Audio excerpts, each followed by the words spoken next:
Hi guys, இன்றைக்கி Sunday mini vlog தான் பார்க்க போகிறோம். ஃப்ரெண்ட்ஸ் டேவோட தான் இந்த விலாகில் இருக்க போகுது. நாளைக்கு அப்புறம் என் ஃப்ரெண்டை மீட் பண்ண போகிறேன். எனக்கு செம்ம எக்ஸைட்மெண்ட்டாக இருக்குது. மார்னிங்கே அவள் வந்துட்டா. எங்களை பிக்கப் பண்ணுறதுக்கு ஆள் வந்துட்டு இருந்தாங்க. அவங்க வர வரைக்கும் ரோட்டில் உட்காந்து கதை பேசிகிட்டு இருந்தோம். ஊர் கதை, உலக கதைலாம். பைக்கில் போகிறப்ப அப்படியே சும்மா ஒரு கிளிப் எடுத்தோம். அந்த தலை மேலே வர ஹார்ட் அவளுக்கு தெரியலங்கிறதுக்காக எனக்கு கேமராவை விட்டு வெளில அனுப்பிட்டு அவள் அந்த ஹார்ட்டை வச்சுட்டு இருந்தா. ஸ்ட்ரெயிட்டாக சண்டே மார்க்கெட் போனோம். அவள் ஸ்லிப்பர் வாங்கணும்னு சொல்லியிருந்தா. சரி, எனக்குமே ஸ்லிப்பர் வாங்க வேண்டியது இருந்துச்சுன்னு சொல்லிட்டு சண்டே மார்க்கெட் போனோம்.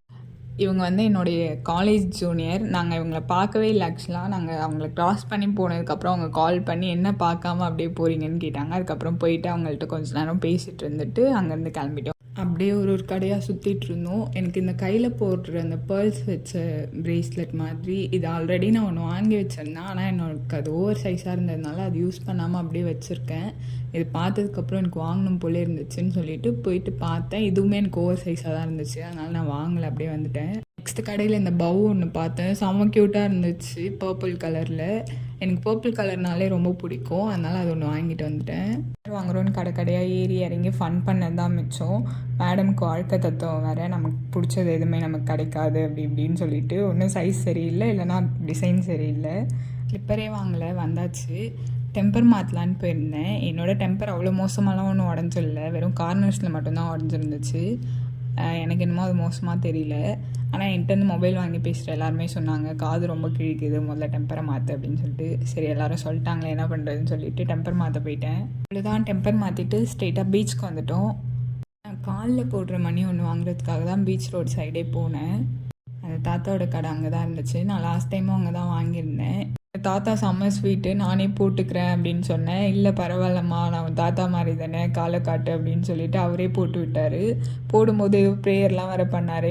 அப்படியே ரொம்ப பிளெஸ்டாக ஃபீல் பண்ண மாதிரி இருந்துச்சு. என் ஃப்ரெண்டு இந்த பால் வாங்குறதுக்காக தான் வந்தா. எனக்குமே இந்த பால் வாங்கணுன்னு ரொம்ப நாளாக இருந்துட்டு இருந்துச்சு. ஆனால் நான் வாங்கலை. சரி, அப்புறமா வாங்கிக்கலான்னு சொல்லிட்டு. அப்புறம் பக்கத்துலேயே இந்த இடம் இருக்கும். பாண்டியில் இருக்க எல்லாருக்குமே கண்டிப்பாக இந்த இடம் தெரிஞ்சிருக்கும். இது உள்ளே போகணும். ஊருக்கு இந்த கௌஷிக் வந்தான்ற மாதிரி வீடியோ எடுத்தது என்னமோ நான் தான். ஆனால் என்னோடய எல்லா வீடியோஸ்லேயும் அவள் மட்டும்தான் கவர் ஆகிருந்தா. அவளே ஃப்ரேமுக்குள்ளே வந்து டிஸ்டர்ப் பண்ணா. அப்படி இல்லைன்னா அவளோட கையை இடையில விட்டு டிஸ்டர்ப் பண்ணிகிட்டு இருந்தா. விலாக் எடுத்தது என்னமோ நான் தான். ஆனால் முக்கால்வாசி கிளிப்ஸில் மேடம் தான் கவர் ஆகிருந்தாங்க. என்னோடய கிளிப் 1-2 ரொம்ப தேடி கண்டுபிடிச்சி கஷ்டப்பட்டு போட்டு வச்சுருக்கேன். அது ஒன்றும் இல்லை, அவள் ஆல்ரெடி அந்த மாதிரி ஹார்ட் ஷேப்பில் ரிங் போட்டிருந்தா போல். நான் அதை கவனிக்கல. அதே மாதிரி ரிங்கு ஒன்று நான் அங்கேருந்து வாங்கி போட்டேன். அதான் 2 பேரும் வந்து கோயின்சிடென்ஸாக ஒரே மாதிரி போட்டிருக்கோன்னு கை காமிச்சு செயின் போட்டுட்ருக்கோம். வேறு ஒன்றும் இல்லை. இங்கே உள்ள கலெக்ஷன்ஸ் எல்லாமே சூப்பராக இருந்துச்சு. அப்படியே அது எல்லாத்தையும் கொஞ்சம் நேரம் பார்த்துட்டு இருந்தோம்.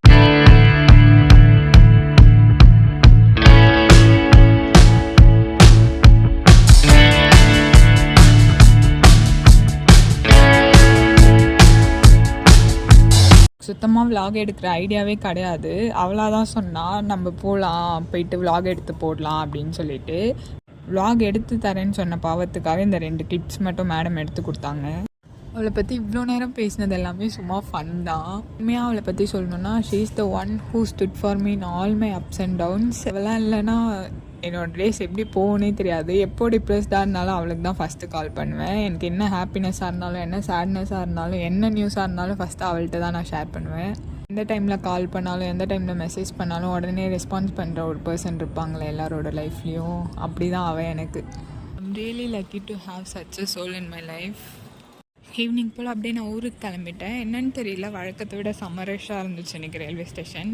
பாப்பாவை ட்ரெயினில் பார்த்தேன். அவங்க பாட்டி கீழே உட்காந்துட்டு இந்த பாப்பாவை மடியில் உட்கார வைக்கிறதுக்கு ரொம்ப நேரம் ட்ரை பண்ணிகிட்டே இருந்தாங்க. அவங்க கேட்கவே இல்லை, அடம் பிடிச்சிட்டே இருந்தாங்க. நான் சும்மா மிரட்டி உட்காரு அப்படின்னு சொன்னோடனே உட்காந்துட்டு ஆனால் என்கிட்ட பேசவே இல்லை. நான் அவங்கள சமாதானப்படுத்துறதுக்கு ரொம்ப நேரமாக ட்ரை பண்ணிகிட்டே இருந்தேன், ஆனால் கேட்கவே இல்லை. எப்படி சமாதானப்படுத்துறதுன்னு தெரியல. பேக்லேருந்து ஒரு சாக்லேட் எடுத்து கொடுத்தோன்னே சமத்த பிள்ளையாக என்கிட்ட வந்து உட்காந்துக்கிட்டாங்க. அப்புறம் இறங்குற வரைக்கும் நல்லா ஜாலியாக பேசிட்டு வந்தாங்க.